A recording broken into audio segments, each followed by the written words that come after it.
സംസ്ഥാനത്ത് ദുരിതപ്പെയ്ത്ത് തുടരുകയാണ്.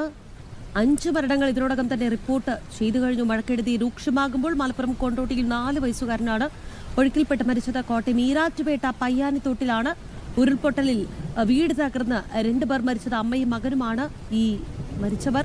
ഒപ്പം തന്നെ ഇടുക്കി, കോട്ടയം, പത്തനംതിട്ട ജില്ലകളിൽ ഉരുൾപൊട്ടലും മണ്ണിടിച്ചിലും ഉണ്ടായി. റാന്നി പൂർണ്ണമായും വെള്ളത്തിനടിയിലായിട്ടുണ്ട്. പമ്പയും മണിമലയാറും മീനച്ചിലാറും കരകവിഞ്ഞൊഴുകുകയാണ്.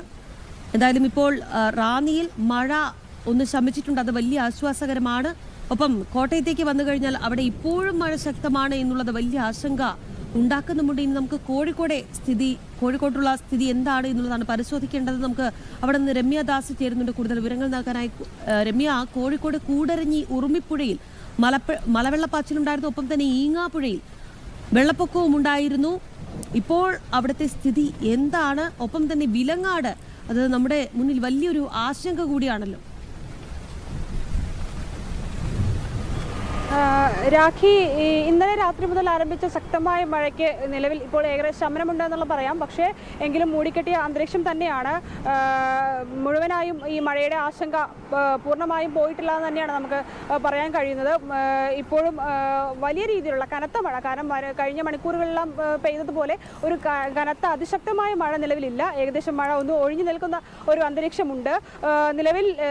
കോഴിക്കോട് ഈ കനത്ത മഴയെ തുടർന്ന് പ്രധാന നദികളെല്ലാം, അതായത് ഈ ഇരുവഞ്ഞിപ്പുഴ, അതുപോലെ തന്നെ ചെറുപുഴ, ചാലിയാറ് തുടങ്ങിയ എല്ലാ പുഴകളും വലിയ രീതിയിലുള്ള ജലനിരപ്പ് ഉയർന്നിരുന്നു. അതിനാൽ തന്നെ ഈ തീരദേശത്തെല്ലാം വസിക്കുന്നവരോട് കനത്ത ജാഗ്രതാ നിർദ്ദേശമെല്ലാം ജില്ലാ ഭരണകൂടവും അതുപോലെ തന്നെ പ്രാദേശിക ഭരണകൂടവും എല്ലാം നിർദ്ദേശം നൽകിയിട്ടുണ്ട്. നിലവിലും തൽസ്ഥിതി തന്നെയാണ് തുടരുന്നത്. വലിയ രീതിയിലുള്ള ഒരു വെള്ളത്തിന്റെ ഒരു കുത്തൊഴുക്ക് ഈ പുഴകളിലെല്ലാം തന്നെയുണ്ട്. കൂടാതെ തന്നെ ഈ കനത്ത മഴയെ തുടർന്ന് കോഴിക്കോട് നഗരം എടുത്ത് നോക്കുമ്പോൾ വലിയ രീതിയിലുള്ള വെള്ളക്കെട്ടും രാവിലെ മുതൽ തന്നെ കാണാൻ കഴിഞ്ഞു. ഈ മഴ ഒഴിഞ്ഞു മാറിയതോടെ ആ വെള്ളക്കെട്ടിന് ഏറെ ശമനവും ഉണ്ടായിട്ടുണ്ട്. കൂടാതെ ഈ താമരശ്ശേരിയുമായി ബന്ധപ്പെട്ടാണ് മറ്റൊരു വാർത്തയുള്ളത്. കാരണം ഈ ചുരം വഴി അത്യാവശ്യ വാഹനങ്ങൾ മാത്രമാണ്, ചെറിയ കാർ ഉൾപ്പെടെയുള്ള വാഹനങ്ങൾ മാത്രമാണ് നിലവിൽ ഇപ്പോൾ കടത്തിവിടുന്നത്. കാരണം ഇത്തരത്തിൽ മഴയൊക്കെ പെയ്യുമ്പോൾ മണ്ണിടിച്ചിൽ ഒക്കെ ഉണ്ടാകാറുണ്ട്. അപ്പോൾ ഇത്തരത്തിലൊരു ജാഗ്രതാ നിർദ്ദേശമാണ് താമരശ്ശേരി ചുരം വഴിയുള്ള ഗതാഗതത്തിന് ഒരു നിയന്ത്രണം വെച്ചിട്ടുണ്ട്. ട്രാഫിക് പോലീസാണ് ഇത്തരത്തിലുള്ള നിയന്ത്രണമെല്ലാം വെച്ചിട്ടുള്ള. ബസ്സുകളും അതുപോലെ തന്നെ കാറുകളും മാത്രമാണ്, മറ്റു വാഹനങ്ങളൊന്നും തന്നെ ഇതിലെ കടത്തിവിടുന്നില്ല എന്നുള്ളത് തന്നെയാണ് നമുക്ക് ലഭ്യമാകുന്ന ഒരു വിവരം. കൂടാതെ തന്നെ രാഖി നേരത്തെ സൂചിപ്പിച്ചതുപോലെ കൂടരഞ്ഞി ഉറുമിപ്പുഴയിലെല്ലാം വലിയ രീതിയിലുള്ള ജലനിരപ്പ് ഉയർന്നിട്ടുണ്ട്. വലിയ രീതിയിലുള്ള ഒരു വെള്ളത്തിന്റെ കുത്തൊഴുക്ക് തന്നെ ഈ മേഖലയിലെല്ലാം ഉണ്ട്. അതിനാൽ തന്നെയാണ് ഈ താഴ്ന്ന പ്രദേശങ്ങൾ ഉൾപ്പെടെ ഈ തീരദേശത്തോട് നിൽക്കുന്ന ആളുകളോടൊക്കെ ജാഗ്രതാ നിർദ്ദേശമെല്ലാം നൽകിയിട്ടുള്ളത്. കൂടാതെ മാവൂർ മേഖലകളിലും ഇത്തരത്തിൽ വലിയ രീതിയിലുള്ളൊരു വെള്ളക്കെട്ട് രൂപപ്പെട്ടിട്ടുണ്ട്. താഴ്ന്ന പ്രദേശങ്ങളിലാണ് ഇത്തരത്തിലുള്ളൊരു വെള്ളക്കെട്ട് രൂപപ്പെട്ടിട്ടുള്ളത്. ആ മേഖലയിലും ഈ കൊടിയത്തൂർ, ചാത്തമംഗലം, മാവൂർ, പെരുവേൽ തുടങ്ങിയ മേഖലകളിലാണ് വലിയ രീതിയിലുള്ളൊരു അതുപോലെ തന്നെ വീടുകളിലേക്ക് വെള്ളം കയറുന്ന ഒരു സ്ഥിതിയൊക്കെ ഉണ്ടാവാറുണ്ട്. അപ്പോൾ ഇത്തരത്തിൽ ഈ മേഖലയിലുള്ള ആളുകളോടും ജാഗ്രതാ നിർദ്ദേശം നൽകിയിട്ടുണ്ട്. മറ്റൊരു ഏറെ ആശങ്ക ഉണ്ടാക്കുന്ന മറ്റൊരു സ്ഥലം നമുക്ക് വിലങ്ങാട് തന്നെയാണ്. കാരണം കഴിഞ്ഞ 2 വർഷങ്ങൾക്ക് മുമ്പുണ്ടായ ഉരുൾപൊട്ടൽ നമുക്കറിയാം. അപ്പോൾ അത്തരത്തിൽ ആ മേഖലകളെല്ലാം തന്നെ വലിയൊരു ജാഗ്രതാ നിർദ്ദേശം നൽകിയിട്ടുണ്ട്. കാരണം മഴ കനക്കുമ്പോൾ ആളുകളെ മാറ്റിപ്പാർപ്പിക്കുന്ന ഒരു സ്ഥിതിവിശേഷത്തിലേക്കെല്ലാം പോകാറുണ്ട്. പക്ഷേ നിലവിൽ ഇപ്പോൾ ആളുകളെ മാറ്റിപ്പാർപ്പിക്കുന്ന രീതിയിലേക്ക് മാറിയിട്ടില്ലെങ്കിലും കനത്ത ജാഗ്രതയിൽ തന്നെയാണ് കോഴിക്കോടിന്റെ മലയോര മേഖലകളിലും. അതുപോലെ തന്നെ ഈ കാലാവസ്ഥാ നിരീക്ഷണ കേന്ദ്രം നൽകുന്ന മുന്നറിയിപ്പിൽ പറയുന്നത് തെക്കൻ ജില്ലകളിൽ മഴ ഇന്നത്തോടുകൂടി ഒന്ന് ശമിക്കും, മഴ കുറയും. പക്ഷേ വടക്കൻ ജില്ലകളിലേക്ക് വന്നു കഴിഞ്ഞാൽ അവിടെ മഴയുടെ ശക്തി കൂടും, മഴ കനക്കും എന്നുള്ളതാണ്. അപ്പോൾ ജില്ലാ ഭരണകൂടം എടുക്കേണ്ട ഒരു മുന്നൊരുക്കമുണ്ടല്ലോ. ഇപ്പോൾ തന്നെ പലയിടത്തും ജില്ലാ ഭരണകൂടത്തിന്റെ ഭാഗത്തു നിന്ന് ഇത്തരത്തിലുള്ള വീഴ്ചകൾ സംഭവിച്ചു കഴിഞ്ഞു. അവിടെ മാറ്റിപ്പാർപ്പിച്ചില്ല ജനങ്ങളെ, ആ രീതിയിൽ അവരുടെ ഒരു സുരക്ഷ കണക്കിലെടുത്തില്ല എന്നുള്ള ആശങ്ക ചർച്ചകളൊക്കെ കൊടുക്കുന്നുണ്ട്. ഇതിനിടയിൽ ഇപ്പോൾ വടക്കൻ ജില്ലകളിൽ മഴ കനക്കും എന്നുള്ള ഒരു മുന്നറിയിപ്പ് ഉണ്ട്. അപ്പോൾ ജില്ലാ ഭരണകൂടം അത്തരത്തിൽ എന്തെങ്കിലും മുന്നൊരുക്കങ്ങൾ ആരംഭിച്ചിട്ടുണ്ടോ? രാഖി, നിലവിൽ ഇതുവരെ ഇതുമായി ബന്ധപ്പെട്ടുള്ള മുന്നൊരുക്കങ്ങളൊന്നും തന്നെ ജില്ലാ ഭരണം അറിയിച്ചതായിട്ടുള്ള അറിയിപ്പുകളൊന്നും തന്നെ നിലവിൽ ഇതുവരെയായിട്ട് വന്നിട്ടില്ല. കാരണം കോഴിക്കോടിനെ അപേക്ഷിച്ച് നോക്കുകയാണെങ്കിൽ താഴ്ന്ന പ്രദേശങ്ങൾ നിരവധി ഉണ്ട്. അതുപോലെ തന്നെ മലയോര മേഖലകളിൽ ഇപ്പോൾ വിലങ്ങാട് ഉൾപ്പെടെയുള്ള മേഖലകളെല്ലാം തന്നെ, ഈ വിലങ്ങാടൊക്കെ കാര്യമായി തന്നെ ഉരുൾപൊട്ടൽ ഭീഷണിയുള്ള മേഖലകൾ തന്നെയാണ്. ഈ മാവൂരിലെ ചില വീടുകളിലേക്കൊക്കെ വെള്ളം കയറുന്ന അവസ്ഥയുണ്ട്. അപ്പോൾ പലപ്പോഴും ഈ ആളുകൾ ഈ വെള്ളം കയറുന്നതനുസരിച്ച് ബന്ധുവീടുകളിലേക്ക്, ആദ്യഘട്ടത്തിലെല്ലാം ബന്ധുവീടുകളിലേക്ക് നീങ്ങുകയാണ് ചെയ്യാറ്. തുടർന്നാണ് ഇത്തരത്തിൽ പ്രാദേശിക ഭരണകൂടം അല്ലെങ്കിൽ ജില്ലാ ഭരണകൂടമൊക്കെ ഇതിലൊരു നടപടി എടുക്കുന്ന സ്ഥിതി ഇതിലേക്കൊക്കെ മാറാറുള്ളത്. നിലവിൽ ഇതുമായി ബന്ധപ്പെട്ട് ഇതുവരെ ആയിട്ടും ജില്ലാ ഭരണകൂടം അത്തരത്തിലുള്ള നടപടിയിലേക്ക് നീങ്ങിയിട്ടില്ല എന്ന് തന്നെയാണ് നമുക്ക് മനസ്സിലാക്കാൻ സാധിക്കുന്നത്. നിലവിൽ ഈ മലയോര മേഖല, അതായത് പ്രത്യേകിച്ച് വിലങ്ങാട് ഉൾപ്പെടെ ഉരുൾപൊട്ടൽ ഭീഷണി നിലനിൽക്കുന്ന മേഖലകൾ ഉൾപ്പെടെയുള്ളവർക്ക് ജാഗ്രതാ നിർദ്ദേശമാണ് നൽകിയിട്ടുള്ളത്. അതുപോലെ തന്നെ തീരദേശത്ത് താമസിക്കുന്ന ആളുകളോടും ഇത്തരത്തിൽ ജലനിരപ്പ് ഉയരാൻ സാധ്യതയുള്ളതിനാലും വലിയ രീതിയിലുള്ള നദികളിലെല്ലാം കുത്തൊഴുക്ക്, മലവെള്ളപ്പാച്ചിലെല്ലാം ഉള്ളതിനാലും ജാഗ്രതാ നിർദ്ദേശം നൽകിയിട്ടുണ്ട്. പക്ഷേ ഇതുമായി ബന്ധപ്പെട്ട മറ്ററിയിപ്പുകൾ, ഈ ആളുകളെ മറ്റു സ്ഥലത്തേക്ക് മാറ്റിപ്പാർപ്പിക്കുന്ന നടപടിയിലേക്കൊന്നും ജില്ലാ ഭരണകൂടം നീങ്ങിയിട്ടില്ല എന്ന് തന്നെയാണ് നമുക്ക് മനസ്സിലാക്കാൻ സാധിക്കുന്നത്. അതായത് രമ്യ, ഇതിനോടകം തന്നെ പുറത്തുവരുന്ന റിപ്പോർട്ടുകൾ അനുസരിച്ച് അവിടെ നിന്ന് മാറ്റിപ്പാർപ്പിക്കേണ്ട ഒരു സാഹചര്യം ഇല്ല എന്നുള്ളതാണ്. ദുരിതാശ്വാസ ക്യാമ്പുകളൊന്നും തുറന്നിട്ടില്ല. ഇല്ല, അത്തരം നടപടികളിലേക്ക് ജില്ലാ ഭരണകൂടം നീങ്ങിയിട്ടില്ല എന്നുള്ളത് തന്നെയാണ് നമുക്ക് മനസ്സിലാക്കാൻ സാധിക്കുന്നത്. കാരണം ഇത്തരത്തിൽ വിലങ്ങാട് ഉൾപ്പെടെയുള്ള മേഖലയിൽ മഴ കനക്കുമ്പോൾ, അതായത് അത്രയ്ക്കധികം മഴ 2 ദിവസത്തിലധികം അല്ലെങ്കിൽ അത്രയും ശക്തമായി മഴ നിൽക്കുമ്പോൾ മാത്രമാണ് ജില്ലാ ഭരണകൂടം അത്തരത്തിലൊരു നടപടിയിലേക്ക്, തദ്ദേശ സ്ഥാപനങ്ങളാവട്ടെ അത്തരത്തിലുള്ള നടപടിയിലേക്ക് ആദ്യഘട്ടത്തിൽ കടക്കാറ്. കാരണം അല്ലെങ്കിൽ ഈ ജനങ്ങൾ തന്നെ ഈ ഇത്തരത്തിൽ ഭീഷണി നിൽക്കുന്ന മേഖലയിലുള്ള ആളുകൾ ബന്ധുവീടുകളിലേക്ക് നീങ്ങുന്ന ഒരു സ്ഥിതിയൊക്കെ വരാറുണ്ട്. പക്ഷേ നിലവിൽ ഇതുവരെ ആയിട്ടും, കാരണം നിലവിൽ ഇപ്പോൾ കോഴിക്കോട് ജില്ലയിൽ ഉൾപ്പെടെ റെഡ് അലേർട്ട് ആണ്. കഴിഞ്ഞ ഇന്നലെ രാത്രി മുതൽ തന്നെ അതിശക്തമായ മഴയുണ്ടായിരുന്നു.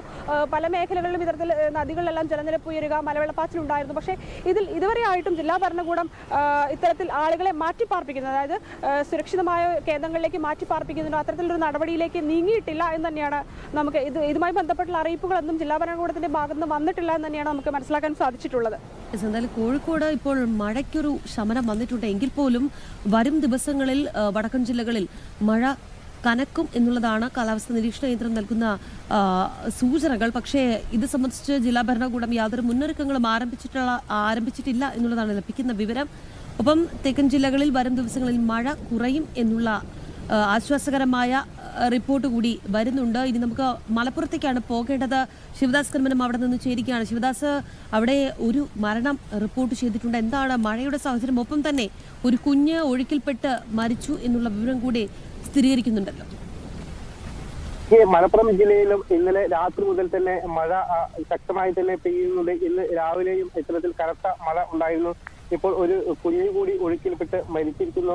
4 വയസ്സുകാരനായ ഒരു കുട്ടിയാണ് മരിച്ചിരിക്കുന്നത്. മലപ്പുറം കൊണ്ടോട്ടി നെടിയിരുപ്പ് മേലെപ്പറമ്പ കണ്ണപ്പത്തൊടി ഹമീദ് നദീറ ദമ്പതികളുടെ മകൻ ആദം അയമൻ ആണ് മരിച്ചിരിക്കുന്നത്. അതായത് വീടിന് തൊട്ടടുത്തുള്ള ഒരു തോട്ടിലേക്ക് വീണ് ഒഴുകി മീറ്ററുകളോളം ഒഴുകിപ്പോയ നിലയിലാണ് കുട്ടിയെ പിന്നീട് കണ്ടെത്തിയിരിക്കുന്നത്. ഈ ഒരു തോടിന് സമീപത്തുകൂടി കുട്ടി നടക്കുമ്പോൾ അബദ്ധത്തിൽ വീണതാകാം എന്നുള്ളതാണ് പ്രാഥമികമായി ഉള്ള ഒരു നിഗമനം. കാരണം ഈ തോട് നിറഞ്ഞു കവിഞ്ഞ് ഒഴുകുകയാണ്. ഇതോടൊപ്പം തന്നെ മലപ്പുറം ജില്ലയിൽ വ്യാപകമായ പല ഇടങ്ങളിലും നാശനഷ്ടങ്ങൾ ഉണ്ടായിട്ടുണ്ട്. പ്രത്യേകിച്ച് മലയോര മേഖലയിലൊക്കെ തന്നെ ശക്തമായ മഴ ഇപ്പോഴും പെയ്യുന്ന ഒരു സാഹചര്യമുണ്ട്. പല ഇടങ്ങളിലും റോഡിലേക്ക് മണ്ണ് വീണും അതോടൊപ്പം തന്നെ മരങ്ങൾ ഒടിഞ്ഞു വീണും എല്ലാം തന്നെ ഗതാഗത തടസ്സം ഉണ്ടായിട്ടുണ്ട്. ചില ഇടങ്ങളിലൊക്കെ തന്നെ വീടിന് മുകളിലേക്ക് മരങ്ങൾ വീണ് നാശനഷ്ടങ്ങൾ സംഭവിച്ചിട്ടുണ്ട്. അത്തരത്തിൽ അംഗനവാടിക്ക് മുകളിലേക്ക് മരം വീണ് നാശനഷ്ടം, കൊണ്ടോട്ടി ഭാഗത്ത് അത്തരത്തിലുള്ള നാശനഷ്ടങ്ങൾ ഉണ്ടായിട്ടുണ്ട്. ഇത്തരത്തിൽ നാശനഷ്ടങ്ങൾ ഉണ്ടായിക്കൊണ്ടിരിക്കുകയാണ്. ഇപ്പോഴും മഴ തുടരുന്ന ഒരു സാഹചര്യമാണുള്ളത്. നിലവിൽ ഇപ്പോൾ കനത്ത മഴ ഇല്ലെങ്കിൽ പോലും മഴയുടെ ഒരു അന്തരീക്ഷം തന്നെയാണ് മലപ്പുറം ജില്ലയിൽ ഉടനീളം ഉള്ളത്. പ്രത്യേകിച്ച് മലയോര മേഖലയിലൊക്കെ തന്നെ ഇന്നലെ രാത്രി മുതൽ പെയ്ത മഴ ഇപ്പോഴും അത് അങ്ങനെ തന്നെ തുടരുന്ന സാഹചര്യമാണ് ഉള്ളത്. രാഖി, ശരി ശിവദാസ്. എന്തായാലും സംസ്ഥാനത്തെ മഴക്കെടുതിയിൽ 5 മരണങ്ങളാണ് ഇതിനോടകം തന്നെ റിപ്പോർട്ട് ചെയ്തത്. അതിൽ 5ാമത്തെ മരണം ഒരു കുഞ്ഞിൻ്റെതാണ്. 4 വയസ്സുകാരനാണ് ഒഴുക്കിൽപ്പെട്ട് മരിച്ചത്. മലപ്പുറത്ത് കൊണ്ടോട്ടിയിലാണ്. ശിവദാസ് കർമ്മനമാണ് വാർത്തയുടെ വിശദാംശങ്ങൾ നൽകിയത്. ഇനി നമ്മൾ വിഴിഞ്ഞത്തേക്കാണ് പോകുന്നത്. വിഴിഞ്ഞത്ത് നിന്ന് മത്സ്യബന്ധനത്തിന് പോയ മത്സ്യത്തൊഴിലാളിയെ കാണാതെയായി. കഴിഞ്ഞ ദിവസം മത്സ്യബന്ധനത്തിന് പോയ 5 പേരിൽ ഒരാളെയാണ് കാണാതെയായത്. ജോണി മത്തിയാസ് എന്ന മത്സ്യത്തൊഴിലാളിയാണ് കാണാതെയായി എന്ന പരാതി ഉയർന്നിരിക്കുന്നത്. വീണ MS വാർത്തയുടെ വിശദാംശങ്ങളുമായി ചേരുകയാണ്. വീണ, വിഴിഞ്ഞത്ത് നിന്നാണ് വാർത്തയുടെ വിവരങ്ങൾ വരുന്നത്. എന്താണ് നൽകാൻ കഴിയുന്ന വിവരങ്ങൾ? ഒപ്പം തന്നെ മുതലപ്പുഴയിൽ ഒരാളെ കാണാനില്ല എന്ന് ഉള്ള റിപ്പോർട്ടുകൾ നേരത്തെ വന്നിരുന്നു. രണ്ടും 2 സംഭവമാണല്ലോ. ഒപ്പം പറയൂ വീണ, ആദ്യം ഈ വിഴിഞ്ഞത്ത് കാണാതെയായത് സംബന്ധിച്ചുള്ള വിവരം.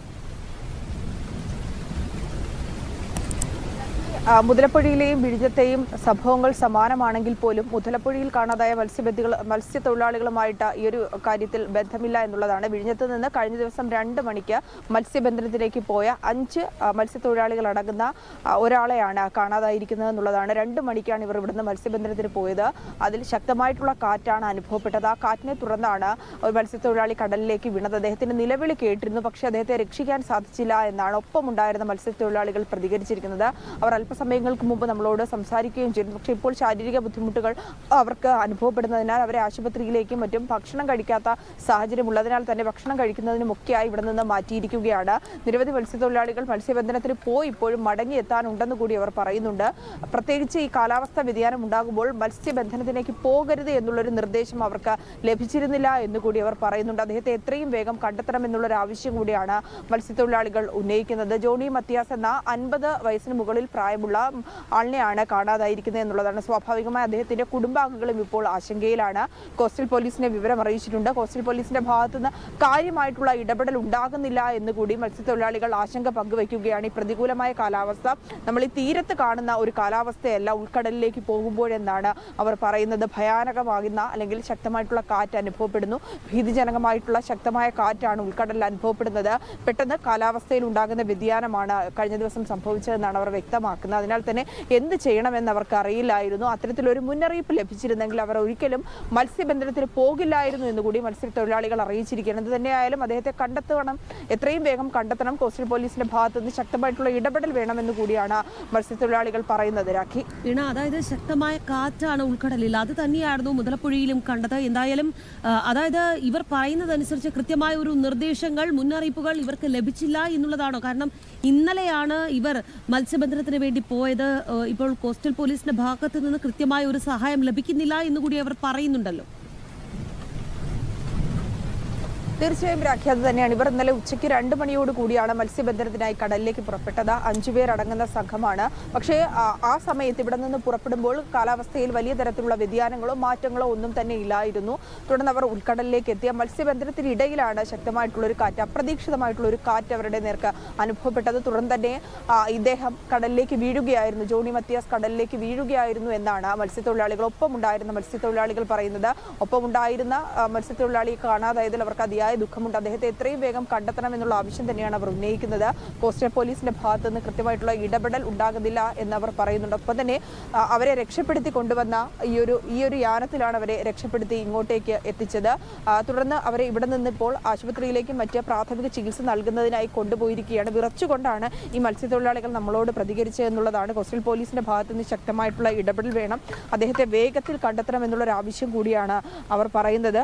ഒരു പക്ഷേ നേരത്തെ നിർദ്ദേശം ലഭിച്ചിരുന്നെങ്കിൽ അവർ പോകില്ലായിരുന്നു എന്നുകൂടി പറയുകയാണ്. 4 മണിക്ക് ശേഷമാണ് ഈ കാലാവസ്ഥാ വകുപ്പിൽ നിന്നായാലും മറ്റ് നിർദ്ദേശങ്ങളൊക്കെ അവർക്ക് ഉണ്ടായതെന്നാണ് അവർ പറയുന്നത്. അധികൃതരുടെ ഭാഗത്തു നിന്ന് കൃത്യമായിട്ടുള്ളൊരു അറിയിപ്പ് ഉണ്ടാക്കാത്തതാണ് ഇത്തരത്തിലൊരു മത്സ്യത്തൊഴിലാളികളെ കാണാതാകുന്നതിലേക്ക് കാര്യങ്ങൾ കൊണ്ടെത്തിച്ചതെന്നാണ് അവർ വ്യക്തമാക്കുന്നത്. അവർക്ക് ദുഃഖമുണ്ട്, അദ്ദേഹത്തെ എത്രയും വേഗം കണ്ടെത്തണമെന്നാണ്. അദ്ദേഹത്തിനായിട്ടുള്ള തിരച്ചിൽ നിലവിൽ ആരംഭിച്ചു എന്നുള്ള വിവരങ്ങൾ കൂടി ലഭിക്കുന്നുണ്ട്. പക്ഷേ അത് കാര്യക്ഷമമായി നടത്തണമെന്ന് പറയുന്നുണ്ട്. മണിക്കൂറുകൾ കഴിയും തോറും ഉൾക്കടലിലെ കാലാവസ്ഥ വീണ്ടും മാറിക്കൊണ്ടിരിക്കുന്ന ഒരു സാഹചര്യമാണ്. ശക്തമായ കാറ്റാണ് അനുഭവപ്പെടുന്നത്. അതിനാൽ തന്നെ അദ്ദേഹത്തിന് മറ്റ് അപകടങ്ങളൊന്നും ഉണ്ടാകാതെ തന്നെ കണ്ടെത്തണം എന്നുള്ളൊരു പ്രാർത്ഥനയും ആശങ്കയും ഒക്കെ തന്നെയാണ് ഈ വിഴിഞ്ഞം തുറമുഖത്ത് പരിസരത്ത് നിന്ന് മത്സ്യത്തൊഴിലാളികൾ പങ്കുവെക്കുന്നത്. രാഖി, ശരി വീണ, എന്തായാലും ഇപ്പോൾ വിഴിഞ്ഞത്ത് നിന്നാണ് ഒരു മത്സ്യബന്ധന തൊഴിലാളിയെ കാണാനില്ല എന്ന പരാതി ഉയർന്നിരിക്കുന്നത്. മത്സ്യബന്ധനത്തിന് പോയ മത്സ്യത്തൊഴിലാളിയെയാണ് കാണാതെയായിരിക്കുന്നത്. കഴിഞ്ഞ ദിവസം മത്സ്യബന്ധനത്തിന് പോയതാണ് അദ്ദേഹം. 5 പേരിൽ ഒരാളെ കാണാതായി എന്നതാണ് പരാതി. ജോൺ മത്തിയാസ് എന്ന മത്സ്യത്തൊഴിലാളിയെയാണ് കാണാതെയായത്. സമാനമായ പരാതിയാണ് മുതലപ്പുഴയിലും ഉയർന്നിരിക്കുന്നത്. കൃത്യമായ ഒരു ഇടപെടൽ ഇവരുടെ തിരച്ചിലിന് വേണ്ടിയിട്ട് ഉണ്ടാകുന്നില്ല എന്നുള്ള വ്യാപകമായ പരാതി കൂടി ഉയരുന്നുണ്ട്. മുതലപ്പുഴയിൽ വലിയ രീതിയിലുള്ള ഒരു പ്രതിഷേധവും നമ്മൾ കണ്ടു. സമാനമായ സാഹചര്യം തന്നെയാണ് വിഴിഞ്ഞത്തും. അവർ വ്യാപകമായ ഒരു പരാതി ഉന്നയിക്കുന്നുണ്ട് ഈ വിഷയത്തിൽ. വീണയാണ് വാർത്തയുടെ വിശദാംശങ്ങൾ നൽകിയത്. സംസ്ഥാനത്ത് അതിശക്തമായ മഴക്കെടുതി തുടരുന്നു എന്നുള്ളതാണ്. 9 ജില്ലകളിൽ ഇപ്പോൾ മഴ മുന്നറിയിപ്പിലേക്ക് പോയി കഴിഞ്ഞാൽ 9 ജില്ലകളിലാണ് റെഡ് അലേർട്ട് ഉള്ളത്. ജില്ലകളെക്കുറിച്ച് പറഞ്ഞു കഴിഞ്ഞാൽ പത്തനംതിട്ട, കോട്ടയം, ഇടുക്കി, തൃശൂർ, മലപ്പുറം, കോഴിക്കോട്, വയനാട്, കണ്ണൂർ, കാസർഗോഡ് ജില്ലകളിൽ അതിതീവ്ര മഴ മുന്നറിയിപ്പാണ് ഉള്ളത്. ഒപ്പം തന്നെ 5 ജില്ലകൾക്കാണ് ഓറഞ്ച് അലർട്ട് ഉള്ളത്. തിരുവനന്തപുരം, കൊല്ലം, ആലപ്പുഴ, എറണാകുളം, പാലക്കാട് ജില്ലകൾക്ക് ഓറഞ്ച് അലർട്ടാണ്. ഒപ്പം മുഴുവൻ ജില്ലകൾക്കും മഴ മുന്നറിയിപ്പുണ്ട് എന്നുള്ളതാണ് ലഭിക്കുന്ന വിവരം. ഒപ്പം തന്നെ സംസ്ഥാനത്ത് മഴക്കെടുതിയിൽ 5 മരണങ്ങൾ ഇതിനോടകം തന്നെ റിപ്പോർട്ട് ചെയ്തിട്ടുണ്ട്. ഇടുക്കിയിൽ 2 മരണം, ഒപ്പം കോട്ടയത്ത് 2 മരണം, മലപ്പുറത്ത് 1 മരണം, അങ്ങനെയാണ് റിപ്പോർട്ട് ചെയ്തിരിക്കുന്നത്. ഒപ്പം തന്നെ 4 പേരെ കാണാനില്ല എന്നുള്ള വിവരം കൂടി ഇന്ന് മന്ത്രി AP അനിൽകുമാർ പറയുകയുണ്ടായി. ഇനി നമുക്ക് ഇടുക്കിയിൽ നിന്നുള്ള ഒരു റിപ്പോർട്ടിലേക്കാണ് പോകേണ്ടത്. കനത്ത മഴയെ തുടർന്ന് ഇടുക്കിയിലെ കുട്ടിക്കാനം മുതൽ മുണ്ടക്കയം വരെയുള്ള ദേശീയപാതയുടെ ഭാഗം പുലർച്ചെ മുതൽ അടച്ചിട്ടിരിക്കുകയാണ്. വിവിധ ഇടങ്ങളിൽ മണ്ണിടിഞ്ഞ് വിനോദസഞ്ചാരികളും ദീർഘദൂര യാത്രക്കാരും ഉൾപ്പെടെ കുടുങ്ങിക്കിടക്കുന്ന ഒരു സ്ഥിതിയുണ്ട് എന്നുള്ളതാണ് അവിടെ നിന്ന് സുബിൻ റിപ്പോർട്ട് ചെയ്യുന്നത്. ആ റിപ്പോർട്ടിലേക്ക്. കുട്ടിക്കാനം മുതൽ മുണ്ടക്കയം വരെ പോകുന്ന പ്രധാന ദേശീയപാതയുടെ പ്രധാന ഭാഗത്താണ്. ഇവിടെ എൻ്റെ പിന്നിൽ കാണുന്ന ഈ ഭാഗത്താണ് നിലവിൽ ഈ മണ്ണിടിഞ്ഞ് റോഡ് ഗതാഗതം പൂർണ്ണമായും സ്തംഭിച്ചിട്ടുള്ളത്. ഇതിന്റെ താഴ്ഭാഗത്ത് വലിയ രീതിയിലുള്ള മണ്ണിടിച്ചിൽ ഉണ്ടായിട്ടുണ്ട് എന്നുള്ളതാണ് പറയപ്പെടുന്നത്. നിലവിൽ ഈ മുകൾ ഭാഗത്ത് നമ്മളിപ്പോൾ ദൃശ്യങ്ങളിൽ കാണുന്നത് പോലെ ആ മുകൾ ഭാഗത്ത് നിന്നാണ് ഈ മണ്ണും കല്ലും എല്ലാം കൂടെ പൊട്ടി താഴേക്ക് ഒഴിക്കുന്നത്. അവിടെ നിന്ന് ഒഴുകിയ ശേഷം ഇത് പൂർണ്ണമായും റോഡിലേക്ക് പതിക്കുകയായിരുന്നു. നമുക്ക് ദൃശ്യങ്ങൾ കാണാം. ഏറെ പണിപ്പെട്ടാണ് വാഹനങ്ങൾ എല്ലാം തന്നെ ഈ വഴി കടന്നു പോകുന്നത്. ഈ ബൈക്കുകളും അതോടൊപ്പം തന്നെ ചെറുവാഹനങ്ങളും എല്ലാം തന്നെ ഈ മൺകുരയ്ക്ക് മുകളിലൂടെയാണ് കടന്നു പോകുന്നത്. ആദ്യഘട്ടത്തിൽ വാഹനങ്ങളിൽ എത്തിയ ആളുകൾ ഈ ഭാഗത്തുണ്ടായിരുന്ന വലിയ കല്ലുകളും അതോടൊപ്പം തന്നെ പാറക്കഷ്ണങ്ങളും എല്ലാം മാറ്റിയ ശേഷമാണ് ഇത്തരത്തിൽ ഈ ചെറിയ വാഹനങ്ങൾ പോലും കടന്നു പോകാൻ പറ്റുന്ന തരത്തിലേക്ക് ഇത് എത്തിച്ചത്. നിലവിൽ ഇപ്പോഴും ഈ മണ്ണും കല്ലും പൂർണ്ണമായും ഈ റോഡിൽ തന്നെ കിടക്കുകയാണ്. ഒറ്റ വരിയിലൂടെ അതിസാഹസികമായി മാത്രമാണ് ഈ വാഹനങ്ങൾ, അല്ലെങ്കിൽ വളരെ പണിപ്പെട്ടാണ് ഈ വാഹനങ്ങളെല്ലാം തന്നെ കടന്നു പോകുന്നത്. പോലീസ് ഉദ്യോഗസ്ഥരോ ഫയർഫോഴ്സ് ഉദ്യോഗസ്ഥരോ ഒന്നും തന്നെ ഇതുവരെ ഈ ഭാഗത്തേക്ക് എത്തിയിട്ടില്ല എന്നുള്ളതാണ് ഏറ്റവും പ്രധാനപ്പെട്ട കാര്യം. പ്രധാനമായും ആദ്യഘട്ടത്തിൽ താഴെ മണ്ണിടിച്ചു എന്നുള്ളതുകൊണ്ട് തന്നെ ഈ റോഡ് പൂർണ്ണമായും ബ്ലോക്ക് ചെയ്തിരിക്കുകയാണ്. കുട്ടിക്കാനത്ത് നിന്ന് മുകളിലേക്ക് താഴ്ഭാഗത്തേക്കോ മുണ്ടക്കയത്ത് നിന്ന് മുകൾ ഭാഗത്തേക്കോ ഈ വാഹനങ്ങൾ നിലവിൽ കടത്തി വിടുന്നില്ല. വലിയ രീതിയിലുള്ള ഗതാഗതം പൂർണ്ണമായും ഇവിടെ സ്തംഭിച്ചിരിക്കുകയാണ് എന്നുള്ളതാണ് ഏറ്റവും പ്രധാനപ്പെട്ട കാര്യം. നമുക്ക് ഇവിടെ ഒരു ചേട്ടനുണ്ട്. ഈ ചേട്ടൻ ആദ്യം മുതൽ തന്നെ ഇവിടെ ഉണ്ടായിരുന്നയാളാണ്. അദ്ദേഹമാണ് നിലവിലിപ്പോൾ അദ്ദേഹം മാത്രമാണ് ഇവിടെ ഉള്ളത്. ചേട്ടാ, ഈ ആരെങ്കിലും ഉദ്യോഗസ്ഥർ വന്നിരുന്നത് എപ്പോഴാണ് ഈ മണ്ണിടിച്ചിലുണ്ടായത്? ആ സമയത്ത് ഇവിടെ ഉണ്ടായിരുന്നത്? മണ്ണിടിച്ചിലുണ്ടായത് രാത്രിയാണെന്നാണ് പറയുന്നത്. ഞാനിപ്പോൾ ഏകദേശം ഒരു മണിക്കൂർ 9 മണിയാകുമ്പോഴാണ് ഞാനിതിലേ വന്നത്. അന്നേരം ഇവിടെ കുറേ വണ്ടികളൊക്കെ കിടപ്പുണ്ടായിരുന്നു. ഇടയ്ക്കൊരു പോലീസ് ജീപ്പും കണ്ടു. അപ്പോൾ ഇവിടെ നിന്ന് കുറേ പേര് കൂടി ഇവിടുന്ന് കുറച്ച് ക്ലിയർ ചെയ്തിട്ട് വണ്ടികൾ, അത്യാവശ്യം കുറേ വണ്ടികളിപ്പം ഒരു സിംഗിൾ ട്രാക്ക് പോലെ പോയിട്ടുണ്ട്. അപ്പോൾ താഴെ ഇതിനേക്കാൾ വലിയ ബ്ലോക്ക് ഉണ്ടെന്ന് പറയുന്നത് കൊണ്ട് നമ്മൾ അവിടെ നിന്ന് വണ്ടി വന്ന് താഴോട്ട് പോയാലും ക്ലിയറായിട്ട് പാസ് ചെയ്യാൻ പറ്റുമെന്ന് ഉറപ്പായിട്ട് പോകാമെന്ന് കരുതിയാണ് ഞാൻ നിൽക്കുന്നത്. ഉദ്യോഗസ്ഥരല്ല വന്നിരുന്നത് ഇവിടെ? വേറെ ഉദ്യോഗസ്ഥരെയൊന്നും കണ്ടില്ല. ഒരു പോലീസ് ജീപ്പ് കൂടെ അടുത്ത് വന്നിരുന്നു. അവരോട് പറഞ്ഞു ഒരു JCB അറേഞ്ച് ചെയ്ത് ക്ലിയർ ചെയ്യാൻ. അന്നേരം അവർ JCB ഒന്നും അവൈലബിൾ അല്ലെന്നാണ് പറഞ്ഞത്. ഇത്തരത്തിലാണ് ഉദ്യോഗസ്ഥരൊന്നും തന്നെ ഈ ഭാഗത്തേക്ക് എത്തിയിട്ടില്ല. ഒരു പോലീസ് വാഹനം മാത്രം വന്ന് പരിശോധന നടത്തി പോയി. ഈ മണ്ണ് നീക്കുന്നതിന് വേണ്ട നടപടികളൊന്നും തന്നെ ഇവിടെ ആരംഭിച്ചിട്ടില്ല എന്നുള്ളതാണ് ഏറ്റവും പ്രധാനപ്പെട്ട കാര്യം. ഒരു JCB ഉപയോഗിച്ചാൽ, അല്ലെങ്കിൽ JCB കൊണ്ടുവന്നാൽ വളരെ വേഗം തന്നെ ഈ മണ്ണ് ഒരു വശത്തേക്ക് മാറ്റി ഇവിടെ ഗതാഗതം തുറക്കാനാകുമെന്നുള്ളതാണ് ഏറ്റവും എടുത്തു പറയേണ്ടതായിട്ടുള്ളത്. പക്ഷേ മറ്റു പലയിടങ്ങളിലും ഇത്തരത്തിൽ സമാനമായ രീതിയിൽ മണ്ണിടിച്ചിലുണ്ടായതുകൊണ്ട് കൂടുതൽ ഉദ്യോഗസ്ഥരെല്ലാം തന്നെ അവിടേക്ക് പോയിരിക്കുന്നു എന്നുള്ളതാണ് അധികൃതർ അറിയിക്കുന്നത്. എന്തായാലും അടിയന്തരമായി തന്നെ ഈ മണ്ണ് ഇവിടെ നിന്ന് മാറ്റി ഈ ഗതാഗതം ഇവിടെ പുനഃസ്ഥാപിക്കേണ്ടതായുണ്ട് എന്നുള്ളതാണ് ഏറ്റവും പ്രധാനപ്പെട്ട കാര്യം. അതിന് വേണ്ട ഇടപെടൽ അടിയന്തരമായി ഉണ്ടാകേണ്ടതുണ്ട് എന്നുള്ളതും എടുത്തു പറയുന്നു. കൂടുതൽ വാഹനങ്ങൾ, അതായത് വിനോദസഞ്ചാരികൾ ഉൾപ്പെടെയുള്ള ആളുകൾ മുകൾ ഭാഗത്ത് കുട്ടിക്കാലത്ത് കുടുങ്ങിക്കിടക്കുകയാണ്. അവർക്ക് പ്രധാനമായും ആലപ്പുഴ, തിരുവനന്തപുരം ഒക്കെ പോകേണ്ട ദീർഘദൂര യാത്ര ചെയ്യേണ്ട ആളുകളാണ്. അവരെല്ലാം തന്നെ നിലവിൽ ഇപ്പോൾ ഈ മുകൾ ഭാഗത്ത്, അതായത് കുട്ടിക്കാനം മേഖലയിൽ കുടുങ്ങിക്കിടക്കുന്നു. ഹൈറേഞ്ചിലേക്ക് വരേണ്ട ആളുകൾ താഴെ മുണ്ടക്കയത്തും കുടുങ്ങിക്കിടക്കുന്ന ഒരു സാഹചര്യമാണ് ഉള്ളത്.